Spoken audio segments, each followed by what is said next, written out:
జై తెలంగాణ, జై తెలంగాణ, జై తెలంగాణ.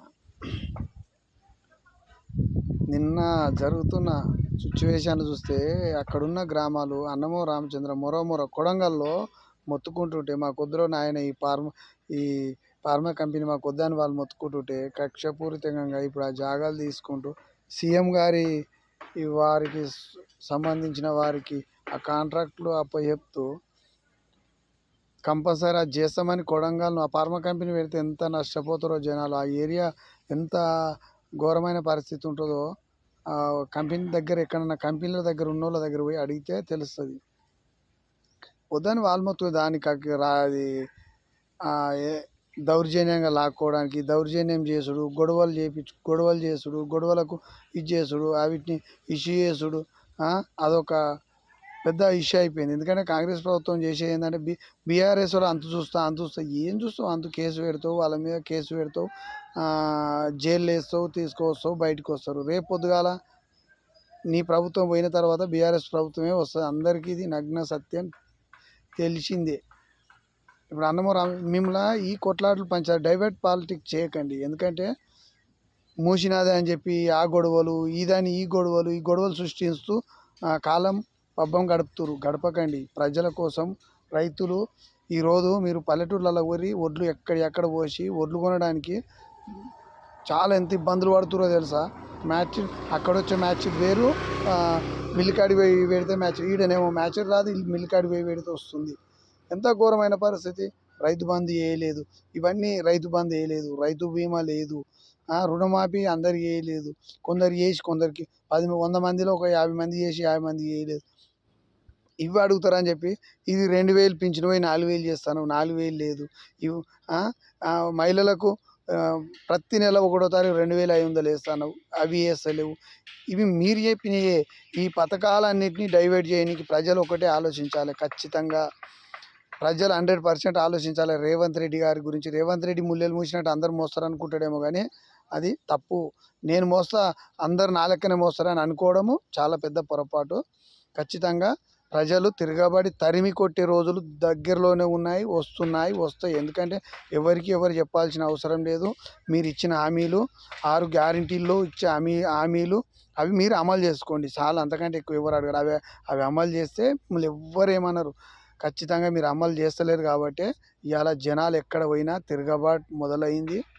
ఖచ్చితంగా ఇది ఏమనంటే బీఆర్ఎస్ మీద అంటున్నావు. ఏం తప్పు మాట్లాడుతున్నారు కేటీఆర్, హరీష్ రావు? ఖచ్చితంగా తిరగబడుతున్నారు, 100% అడుగుతురు.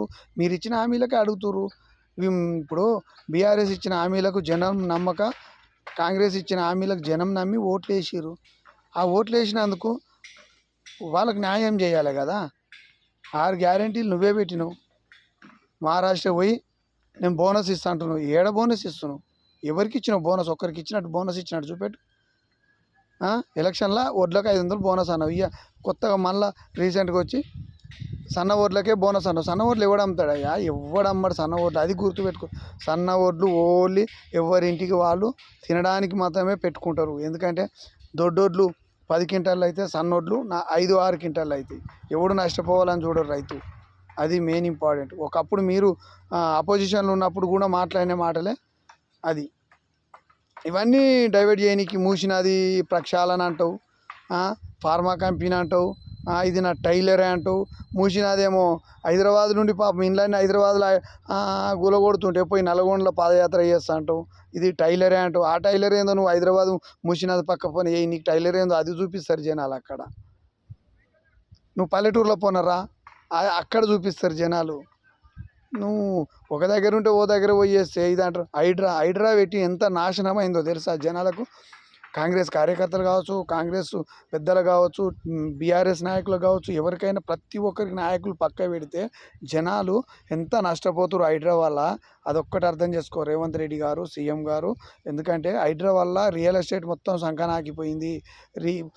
రిజిస్ట్రేషన్ ఆఫీసులలో రిజిస్ట్రేషన్ లేక రోజుకు వందల రిజిస్ట్రేషన్లు 10లకు కూడా వచ్చేసినాయి. ఎంత ఘోరమైన పరిస్థితి అది ఆలోచించండి. జనాలు చాలా ఘోరమైన పరిస్థితులలో బిజినెస్లు నడిసే ముమ్మెట్లేదు. ఎవడు దందా చేసే ఆలోచన చేసేటోడు విరమించుకొని ఏం చేయాలనో అర్థం కాని పరిస్థితులు జై తెలంగాణ. ఇదే పని కేసీఆర్ ఉన్నప్పుడు కేసీఆర్ ఏమంటే మూసినది పక్షాల అన్నాడు, 100% అన్నాడు. కానీ ఆయన ఆలోచించి ఇది చేసి ఇంతమంది నష్టపోతారని చెప్పి ఆ రోజు ఆయన విరమించుకొని ఉన్నాడు. ప్లాట్లకు ఎల్ఆర్ఎస్ అంటే ఇట్లా నష్టపోతారని చెప్పి అట్లా కూడా ఆయన విరమించుకొని ఉన్నాడు. నాయకుడు అంటే జనాల దగ్గర వ్యతిరేకత వచ్చినప్పుడు దాన్ని విరమించుకొని ముందుకు పోయినోడు అసలైన నాయకుడు. నీ ఇష్టం వచ్చినట్టు పోతే నీ జాగిరి కాదు, ఈడ జనాలు తిరగబడితే ఘోరమైన పరిస్థితి ఉంటుంది. జై తెలంగాణ, జై కేసీఆర్.